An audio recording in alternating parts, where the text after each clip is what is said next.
Meaning of emancipated.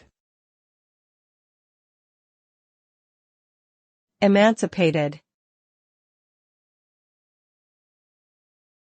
Emancipated. Emancipated. Emancipated. Emancipated means to be free from someone's control or authority, typically a parent or legal guardian. In legal terms, it refers to a minor who has been granted the rights and responsibilities of an adult. Once a person is emancipated, they are no longer under the legal control of their parents or guardian and can make their own decisions about things like housing, education, and medical care.